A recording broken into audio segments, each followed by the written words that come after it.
अभी जिस जगह पे खड़े हैं हम लोग, ये हम लोग तालाब में खड़े हैं। उनका भी जांच हो और मेरा भी जांच हो, दूध के दूध और पानी के पानी हो जाए। पोखर बनाई नहीं तो चोरी कर कागज में बनाएगा, कागज से पोखर तो ऐसे नहीं। हम उचित न्याय चाहते हैं सर, इसका जांच सही से सही जांच हो और जितने भी किसान हैं उनको मुआवजा मिला जाए। बिहार में पंचायत से लेकर ब्लॉक तक में कमीशनखोरी, धांधली और भ्रष्टाचार के किस्से तो आप आए दिन सुनते हैं। और ये भी सुना होगा कि बिहार के मुखिया अपनी जेब भरने के लिए क्या क्या गुल खिला रहे हैं। लेकिन अब जो खबर सामने आई है वो ये बताने के लिए काफी है कि बिहार में मनरेगा योजना के नाम पर लूट कैसे मची है। ये जो जमीन आप देख रहे हैं, जिस पर लोग खड़े हैं, वो दरअसल जमीन नहीं बल्कि पोखर है।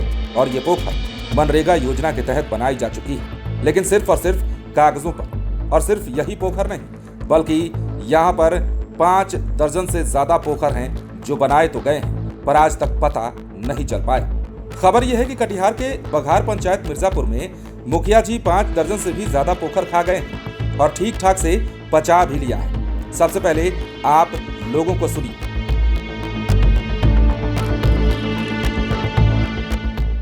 ये मुखिया जी के थ्रू जो मनरेगा का कार्य किया जाता है, तो हम लोग ऑनलाइन अपना चेक किए मनरेगा का कार्य, तो उसमें देखे कि मेरे नाम से और हमारे चाचा चाची, चाचा का लड़का और हमारे छोटे दादा, लमसम हम लोग इस घर में 25 से 30 व्यक्ति है, जिसमें कि 11 आदमी के नाम पर पोखर पास कर दिया गया है। जो कि हमारे एक ओवरसियर हैं दादा, वो अभी 60,000 रुपये पेंशन उठाते हैं और उनके नाम पर भी पोखर पास कर दिया जाता है। ये सारा सारी ये किनके मिली भगत से हुआ, क्या लगता है? ये मुखिया जी के मिली भगत से हुआ है। और आगे भी हम लोग कंप्लेन किए हैं तो अभी तक कोई सुनवाई नहीं किया जा रहा है। यहाँ के अभी वर्तमान मुखिया हैं पिंटू कुमार यादव। यहाँ लमसम अनेकों लोगों के साथ ऐसा हुआ है मनरेगा में। अभी तो सर पूरा लिस्ट हम निकाले नहीं है, अनेकों लोगों के साथ हुआ है। चाहते क्या है? मैं चाहता हूँ कि उचित से उचित कार्रवाई हो और उचित से उचित जांच हो इस पे। और हाँ, क्या हुआ क्या है मतलब कि यहाँ पे सर पोखर का कार्य कर दिया गया पेपर वर्क पे और धरातल पे सर कुछ नहीं है। अभी जिस जगह पे खड़े हैं हम लोग, ये हम लोग तालाब में खड़े हैं। लेकिन दुर्भाग्य है इस गांव का मुखिया के हम लोग बनाने पर इतना ये तालाब नहीं है, ये तालाब नहीं है। हम लोग सरजमीन पर खड़े हैं, इसमें खेती होता है और पेपर में इस जगह पे हम लोग तालाब में खड़े हैं। क्या हुआ कि जिसके मेरे ज़मीन पर ये हमको कुछ पता चला, हम ये लिस्ट निकाले और देखे कि मेरे नाम पर, मेरे मम्मी के नाम पर, मेरे पिताजी के नाम पर पोखर कारोबार किया गया है। और इस ज़मीन पर मैं फसल उगाता हूँ। ये समझिए तालाब के आधार पर पोखर पास किया गया है। कौन किया ये? मुखिया जी की है। क्या चाहते हैं? हमको इसका सही निर्णय मिलना चाहिए। यही जगह पर किया है जिस जमीन पर जी, खड़े हैं? यही जगह पर किया गया है, जिस जगह हम लोग अभी खड़े हुए हैं। क्या जगह का, कौन सा जगह है ये? मिर्जापुर बघार पंचायत। दरअसल कटिहार में मनरेगा योजना से बनाए गए लगभग 5 दर्जन पोखर की चोरी होने की एक सनसनीखेज तस्वीर सामने आई है। बातें चौंकाने वाली जरूर हैं, मगर मनिहारी विधानसभा के बघार पंचायत मिर्जापुर से कुछ इसी तरह का मामला सामने आने के बाद ग्रामीण सबूत के आधार पर सब कुछ पेश करने लगे। बहुत बड़ा घोटाला है मनरेगा में सर, और माननीय मुखिया जी के द्वारा जो है दर्जनों ऐसा मामला है बघार पंचायत में, जिसमें कि पोखर पेपर वर्क पे पोखर है और ज़मीनी पे कहीं धरातल पे कहीं पोखर नहीं है। ये पूरा पंचायत में? पूरे पंचायत में। ये कब का योजना है, कौन साल? 21-22 का है, 22-23 का है, 23-24 का भी योजना है। तो कितना का पोखर है? एक पोखर का एस्टिमेट लगभग कितना का है? कोई लगभग 2 लाख का है, 4 लाख का है, 5 लाख के अंदर तक मुखिया खुद अपने फंड से कर सकते हैं। उसमें किसी को जरूरत नहीं है उनको एनओसी लेने का। मुखिया जी का कहना है कि हम नीचे से ऊपर तक जितने बड़े पदाधिकारी हैं सबसे मेरे साठगांठ है और सबके जाता है पेमेंट। अच्छा, अभी हम लोग जिस जमीन पे खड़े हैं अभी तालाब है? जी, पेपर में तालाब है, लेकिन हम लोग अभी धरातल पे जमीन पे बड़े बराबर जमीन पे खड़े हैं सर। चाहते क्या है? हम उचित न्याय चाहते हैं सर, इसका जांच सही से सही जांच हो और जितने भी किसान हैं उनको मुआवजा मिला जाए। मैंने सुना हूँ कि सर, मैं तो यहाँ रहता नहीं हूँ, काम पे जाता हूँ, लेकिन आया मैं तो सुना कि अक्षय कुमार कंप्लेन किया था, तो ये बोला हमसे कि हम अपने नेट पे ज़मीन देखा तो इसका ज़मीन मनरेगा थ्रू से पोखर में पास हुआ है। जो कि ये ज़मीन बिल्कुल प्लेन है और ये ज़मीन में फसल होता है, गेहूँ मकई होता है, जो हम लोग के यहाँ होता है। हम लोग के यहाँ तो धान होता नहीं है, मकई और गेहूँ होता है, 2 साल में 2 बार फसल होता है।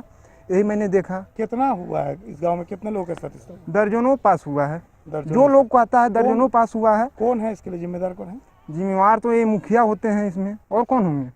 क्या चाहते हैं?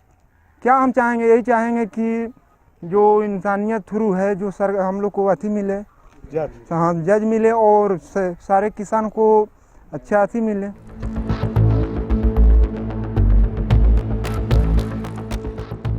मनरेगा योजना से गंगा नदी से सटे इस पंचायत में बड़ी संख्या में पोखर की खुदाई सरकारी सहयोग से हुआ है, लेकिन ग्रामीणों की माने तो ऐसा सिर्फ कागजों में हुआ है। स्थानीय ग्रामीणों ने आरोप लगाते हुए कहा है कि उन लोगों की जिस जमीन में पोखर की खुदाई की जानकारी कागज के आधार पर मिली है, आज भी वो लोग उसी जमीन पर खेती करते हैं। ग्रामीण इसमें मुखिया और प्रशासनिक पदाधिकारियों की मिलीभगत से बड़ा घोटाला होने की आशंका जता रहे हैं और इस पर जांच की मांग कर रहे हैं। मनिहारी के स्थानीय विधायक मनोहर प्रसाद इस पर क्या कहते हैं वो भी सुन लीजिए, और ये भी सुन लीजिए कि जिस मुखिया पर आरोप लगा है वो कैसे अपना पल्ला झाड़ रहे हैं और कैसे टेक्निकल मामला समझा रहे हैं। देखिए, ग्राम पंचायत राज बघार में 2021 में मैं मुखिया पद पर निर्वाचित हुआ जनता के आशीर्वाद से।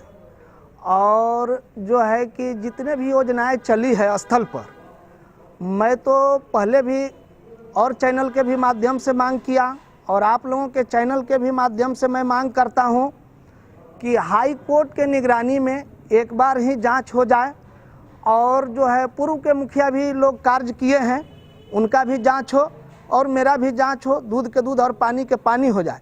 और रह गया कि मनरेगा की बात है, तो मनरेगा एक ऐसा योजना है कि वह विभागीय, जो विभाग के द्वारा कार्य कराया जाता है, मेरी अनुशंसा होती है। और उसमें जो है कि देखिए, जब मैं स्थल पर गया तो पोखर खुदा हुआ पाया, और उसमें जो है कि वह उसमें PRS है, जेई है, PTA है, और जो है 5 लाख से कम की योजनाएं होती है उसका जो है प्रशासनिक स्वीकृति मुखिया द्वारा यानी मेरे द्वारा दिया जाता है। अच्छा, आप जब गए थे तब तालाब था? हाँ, तालाब था, आज भी है। तो अब तो जमीन पर तालाब नहीं दिख रहा? नहीं, अभी भी है। अगर जो वह लंगी चूट और ऐसी चूट, और जो है कि जियोटेक जहाँ हुआ है वह टेक्निकल माध्यम है, जहाँ हुआ है आप उसको जो है टेक्निकल के माध्यम से जाके देख लिया जाए कि कहाँ हुआ है। अगर जो कोई आम आदमी बता देगा कि यही पोखर है और इसी को दिखा दिया गया है, ये तो सरासर गलत है। हम भी तो चाह रहे हैं कि इसका जांच हो जाए। हाँ, मेरे पास आए थे सोनू, मेरे को छात्र थे, तो मुझे कहा कि ऐसे ऐसे हमारा नाम से पोखर खनवा लिया और पैसा निकाल लिया, हमारे ज़मीन पर करवा ही नहीं। तो मैंने कहा कि ठीक है, तुम लिख के दो, एफिडेविट करके दो। तो एफिडेविट करके बेचारा दिया, तो हम यहाँ से DM के यहाँ भेज दिए कि भाई ऐसी है, हुआ ही नहीं है, इस पर जाँच कराई जाए, जाँच करके जो सही है अपना करे। मैंने आप भी चाहते कि जांच हो जाए इस मामले में? नेचुरल जांच। और कई एक बार तो मैंने बैठक में भी पूरा डिटेल में दिया था, जो जिस पोखर का नहीं हुआ है तो उसका भी मैंने जांच में दिया था कि इसकी जांच की जाए। तो उसका भी पता नहीं जांच किया कि नहीं किया। और ये तो भी अभी जो गया है इसका जांच सुनते हैं कि DDC या कोई जांच करने वाले हैं, तो फिर नहीं होगा तो हम लोग फिर रिमाइंड करेंगे भाई क्या करना है। क्या लगता है सर, कैसे पोखर बना हुआ पोखर चोरी कैसे हो गया? पोखर कैसे गायब हो गया? पोखर बना ही नहीं तो चोरी कैसे? कागज़ में बनाएगा, कागज़ से पोखर तो ऐसे रहता है। बहरहाल ये सब कुछ देख सुनकर तो यही लगता है कि बिहार में मनरेगा योजना सिर्फ लूट का अड्डा बनकर रह गया है और कुछ भी नहीं। और रही मुखिया जी की बात, तो बिहार के पंचायतों में और बिहार के ब्लॉक में कौन सा खेल चल रहा है ये सबको पता है। ये और बात है कि ना तो सरकार की नज़र इन पर जाती है और ना ही जिला स्तर पर कोई कार्रवाई की जाती है। हालात ये हैं कि बिहार में माटी खाकर पेट फुला रहे मुखिया और ब्लॉक के संबंधित अधिकारी कर्मचारी माटी झाड़ कर घूम रहे हैं और सरकार के पैसों को मिल बांट कर खा रहे हैं। बने रहे लाइव सिटीज के साथ।